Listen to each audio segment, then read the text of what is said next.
Assalamualaikum warahmatullahi wabarakatuh. Nama saya Miftahul Hairiyah Muhammad Arsyad dan saya berasal dari kelas Pendidikan Fisika B dengan NIM 17120410004. Di sini saya akan mempresentasikan beberapa topik, di mana topik yang pertama yang akan saya bahas adalah tentang kegiatan-kegiatan seremonial formal di sekolah.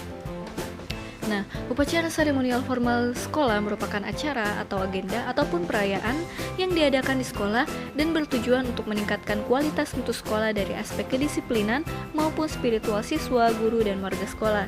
Upacara seremonial formal ini dapat berupa upacara bendera maupun rapat briefing yang biasa diadakan oleh para guru maupun staf sekolah. Nah, kita mulai ke upacara bendera. Menurut Permendikbud nomor 22 tahun 2018 tentang pedoman upacara bendera, pelaksanaan upacara bendera di sekolah merupakan salah satu upaya untuk mewujudkan tujuan pendidikan yang mencakup nilai-nilai penanaman sikap disiplin, kerjasama, rasa percaya diri, dan tanggung jawab yang mendorong lahirnya cinta tanah air di kalangan peserta didik. Untuk mewujudkan hal tersebut, upacara bendera harus diselenggarakan dengan sebaik-baiknya, sehingga perlu disusun pedoman mengenai tata cara penyelenggaraan upacara bendera.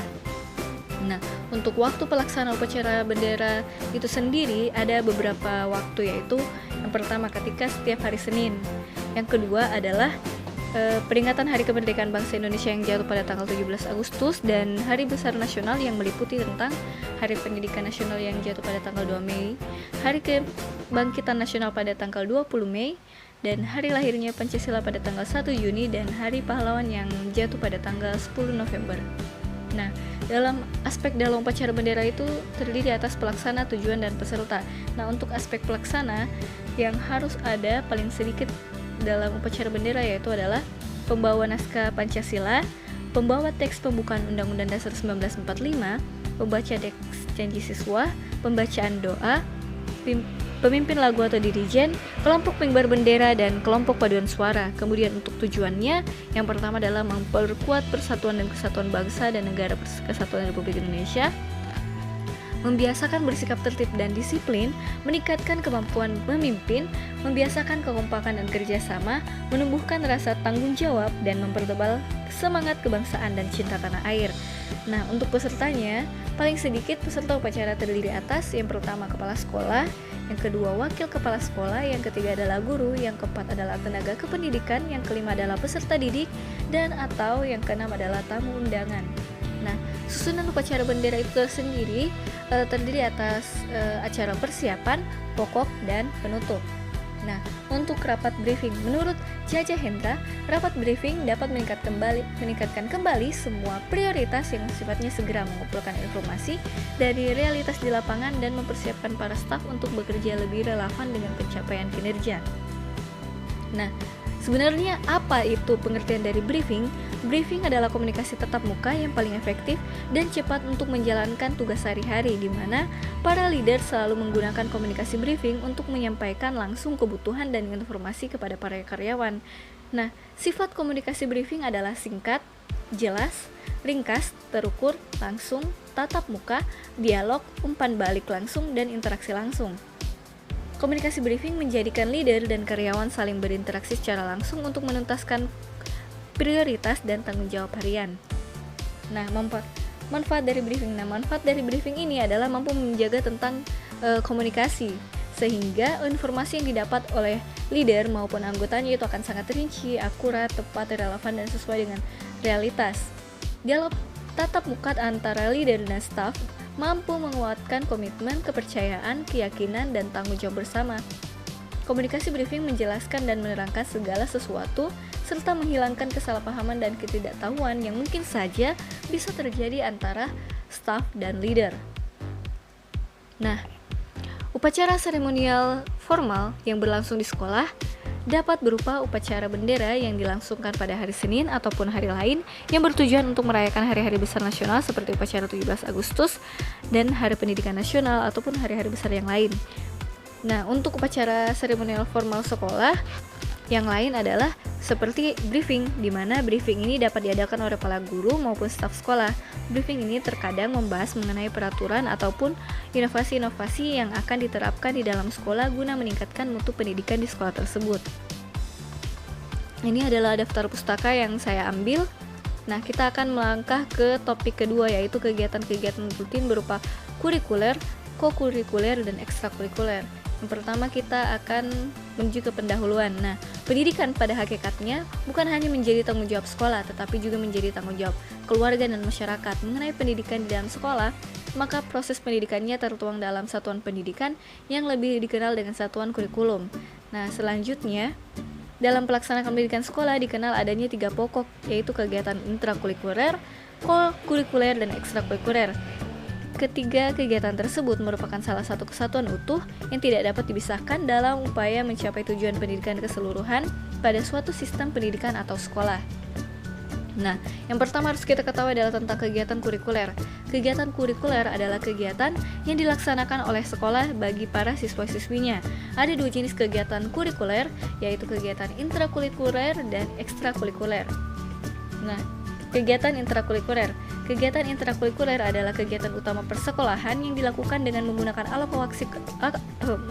alokasi waktu yang telah ditentukan dalam struktur program. Kegiatan ini dilakukan guru dan peserta didik dalam jam-jam pelajaran setiap hari. Kegiatan intrakurikuler ini dilakukan untuk mencapai tujuan minimal setiap mata pelajaran bidang studi yang tergolong inti maupun khusus. Nah, kegiatan ekstrakurikuler. Kegiatan ekstrakurikuler ada kegiatan yang dilaksanakan di luar jam pelajaran atau biasanya di luar dari jam intrakurikuler, dan kebanyakan materinya pun di luar materi intrakurikuler yang berfungsi untuk menyalurkan atau mengembangkan kemampuan siswa sesuai dengan minat dan bakatnya, memperluas pengetahuan, belajar bersosialisasi, menambahkan keterampilan, mengisi waktu luang, dan lain sebagainya. Bisa dilaksanakan di sekolah ataupun kadang-kadang kegiatan ekstrakurikuler ini juga bisa dilaksanakan di luar sekolah. Dalam melaksanakan kegiatan ekstrakurikuler ini, ada hal yang harus diperhatikan agar kegiatan ini dapat berlangsung dengan baik. Di antaranya yaitu yang pertama, dalam melaksanakan kegiatannya hendaknya bisa bermanfaat bagi siswa, baik buat masa kini maupun masa yang akan datang.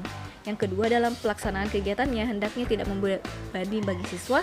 Yang ketiga, dalam jenis kegiatannya hendak bisa memanfaatkan lingkungan sekitar, alam, industri, dan dunia usaha. Yang keempat adalah dalam pelaksanaannya tidak mengganggu kegiatan yang utama, yaitu kegiatan intrakurikuler.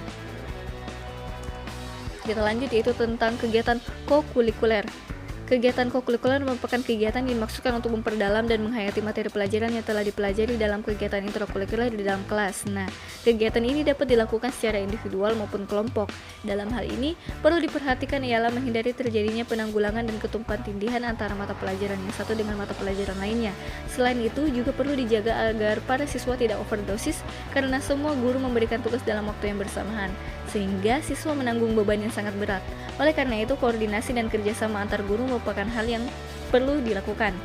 Dalam melaksanakan kegiatan kokurikuler ada hal yang harus diperhatikan, diantaranya yaitu pertama, dalam memberikan tugas kokurikuler hendaknya jelas dan sesuai dengan pokok bahasan atau subpokok bahasan yang sedang diajarkan.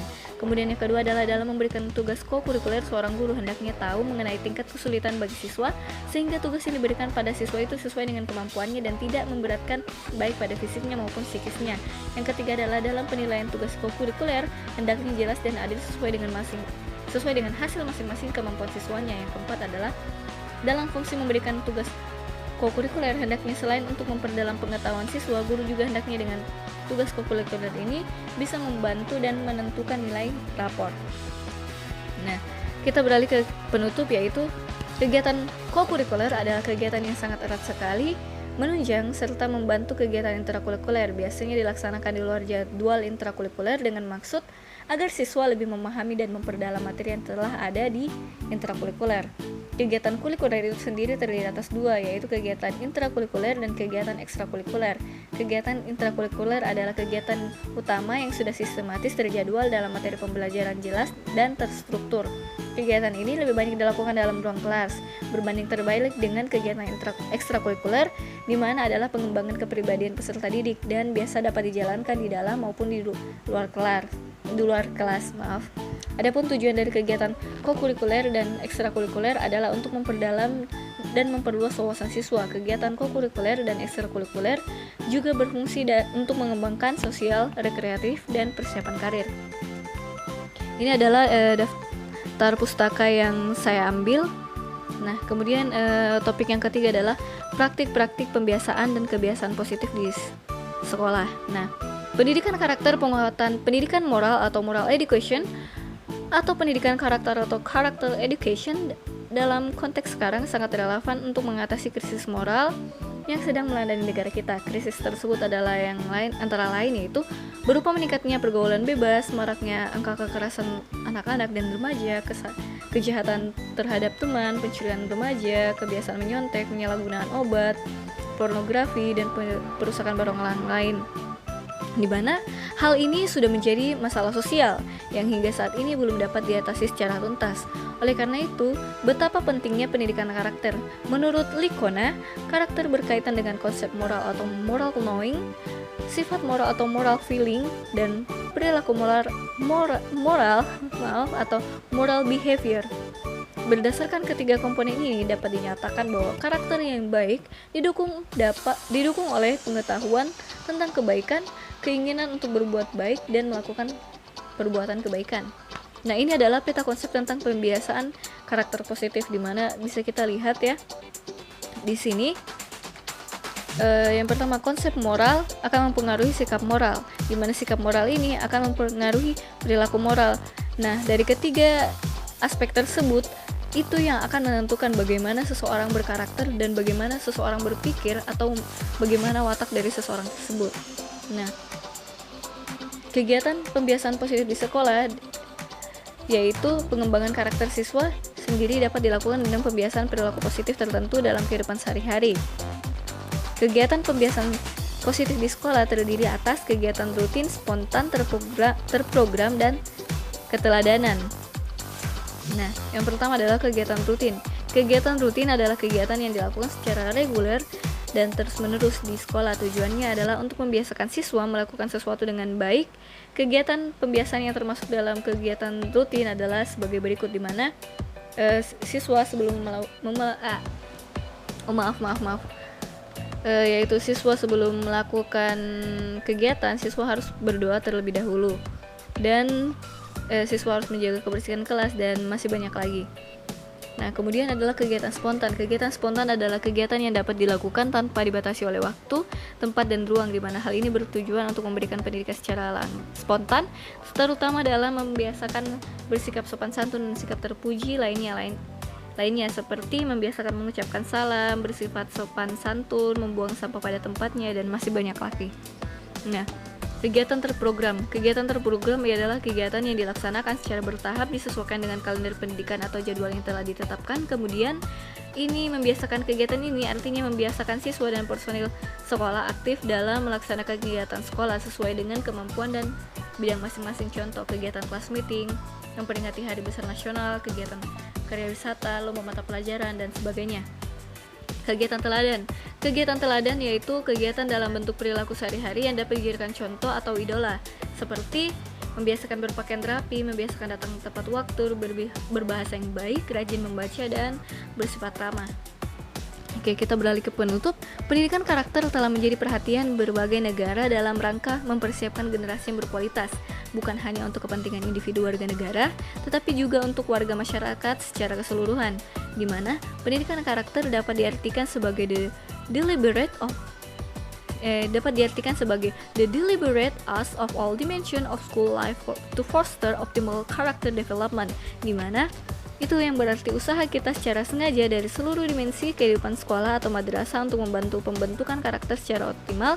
Pendidikan karakter menentukan metode khusus yang tepat agar tujuan pendidikan karakter dapat tercapai. Di antara metode pembelajaran sesuai adalah metode teladan, metode pembiasaan, metode pujian, dan hukuman. Berikut ini adalah daftar pustaka yang dapat saya kutip. Oke.